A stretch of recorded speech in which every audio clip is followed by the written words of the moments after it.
কিষাণ শ্ৰমিক সভাৰ তৰফৰ পৰা মাননীয় ৰাজ্যপাল অসমৰ আমি স্মাৰকপত্ৰ এখন দিছোঁ। দিয়াৰ পিছত আমি এতিয়া প্ৰেছ বিবৃতিত এতিয়া উপস্থিত আমাৰ কাৰ্বি আংলং কিষাণ শ্ৰমিক সভাৰ সভাপতি কমৰেড লংকিৰাম তকবি আৰু উপস্থিত আমাৰ আয়াৰলা কেন্দ্ৰীয় সমিতিৰ উপসভাপতি গোবিন্দ তকবি, কমৰেড গোবিন্দ তকবি আৰু আমাৰ আয়াৰলা ডিফু জিলা সমিতিৰ সদস্য তথা আমাৰ কাংকিজ কেন্দ্ৰীয় সমিতিৰ অফিচ ছেক্ৰেটাৰী আমাৰ ইংগিত ডাঙৰীয়া আৰু মোৰ কাংকিজ কাৰ্বি আংলং জিলা কমিটিৰ সাধাৰণ সম্পাদক প্ৰণৱ বিক্ৰম সিং তেৰা। প্ৰেছ বিবৃতিত এনেকুৱা হৈছে যে কাৰ্বি আংলং কিষাণ শ্ৰমিক সভাৰ কেন্দ্ৰীয় সমিতিৰ সাধাৰণ সম্পাদক বিক্ৰম সিং তেৰাঙে এক বিবৃতিৰ জৰিয়তে জনায় যে আজি অসমৰ ৰাজ্যপাল কাৰ্বি আংলং জিলাৰ উপায়ুক্তৰ জৰিয়তে এখন স্মাৰকপত্ৰ প্ৰেৰণ কৰা হয়। বিবৃতিত উল্লেখ কৰে যে সম্প্ৰতি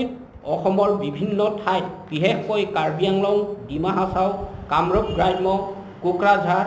গোৱালপাৰা আদি জিলাৰ অসমৰ বিজেপি চৰকাৰখনে ব্যাপক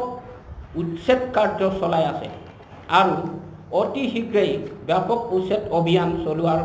বাটত প্ৰস্তুত কৰিছে বুলি বিবৃতিত উল্লেখ কৰে। মূলতঃ হিমন্ত বিশ্ব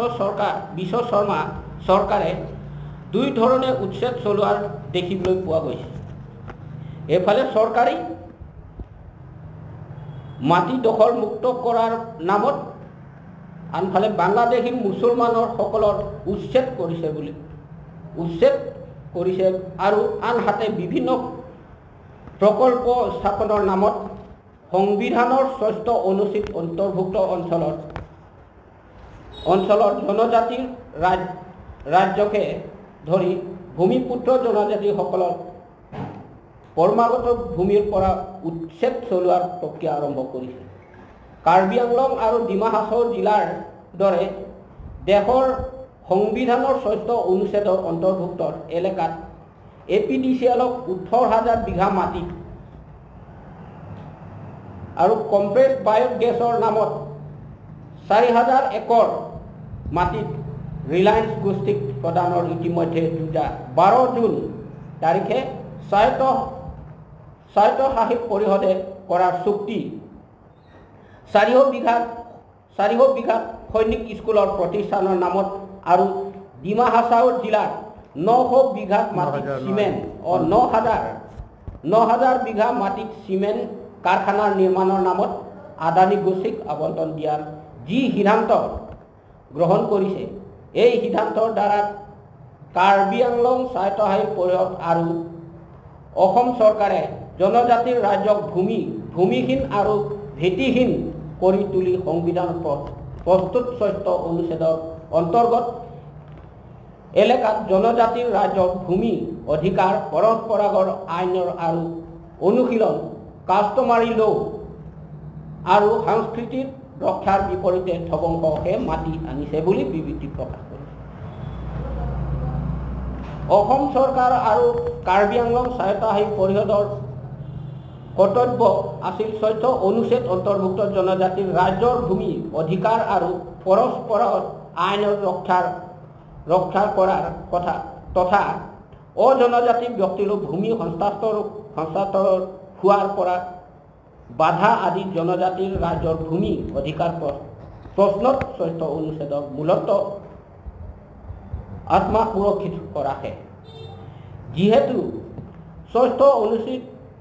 অভিভাৱক ৰাজ্যপাল সেয়ে সংগঠনৰ দুয়ে দাবীত উত্থাপন কৰে যে অসম চৰকাৰৰ আৰু কাৰ্বি আংলং আৰু ডিমা হাছাও স্বায়ত্ত পৰিষদৰ দুখনে জনজাতি বিৰোধী আৰু ৬ষ্ঠ অনুচ্ছেদ মৰ্মস্থ ধ্বংস কৰিবলৈ লোৱা সিদ্ধান্তক তাৎক্ষণিক বাতিল কৰা। পৰ্বতবৰাৰ বাঘবাৰীৰ কোনো গণশুনানি গ্ৰহণ নকৰাকৈয়ে আদানী গোষ্ঠীক ভূমি আবণ্টন দিয়াৰ সিদ্ধান্ত অন্তিম পলমে বাতিল কৰাৰ কাৰ্যকৰী পদক্ষেপ গ্ৰহণ কৰিবলৈ এক বিবৃতি দাবী জনাইছে। গোৱালপাৰা জিলাৰ হাছিলা বিল অঞ্চলৰ ৰাজহ গাঁৱৰ গৰাখহনীয়া আৰু তথা আন দুৰ্যোগৰ বুলি কৈ চৰকাৰী ভূমিত বসবাস কৰা মুছলমান সম্প্ৰদায়ৰ ভাৰতীয় নাগৰিকসকলৰ পুনৰ্বাসনৰ ব্যৱস্থা গ্ৰহণ নকৰাকৈয়ে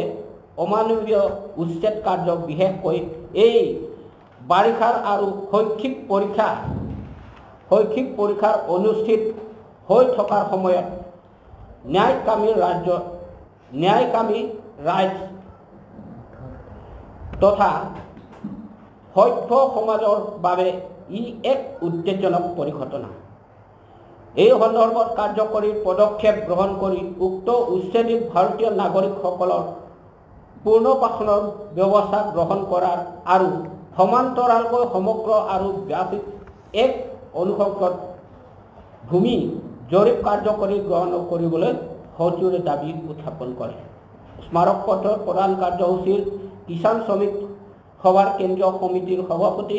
লংকিৰাম টবি আৰু সদৌ ভাৰত কৃষি আৰু গ্ৰামীণ শ্ৰমিক সংস্থাৰ কেন্দ্ৰীয় সমিতিৰ সভাপতি গোবিন্দ টবিৰ লগতে কেইবাখনো উপস্থিত থাকে। স্মাৰক পত্ৰ আমি দুবাৰ দিলোঁ, এই আজিলৈ দুবাৰ দিলোঁ আৰু কাৰ্বি আংলঙৰ ভূমিত যি আমি দাবী উত্থাপন কৰিছোঁ, ইয়ালৈ যদি আৰু চলাৰ প্ৰজেক্টৰ 18,000 বিঘাত যি এছিয়ান ডেভেলপমেণ্ট বেংকৰ যিটো এওঁলোকৰ আৰু মানে ৰিজেক্ট হৈ গ'ল, ইয়াৰ পিছত আৰু আমাৰ আমাৰ CM কোনোবা কাৰোবাৰ কোম্পানীক দিব পাৰে, এইলৈ যুঁজাত চলি আছে। যদি চলিছে তেতিয়া ৰাজিয়া আৰু আন্দোলনটো অব্যাহত থাকিব, আন্দোলন কৰি থাকিব।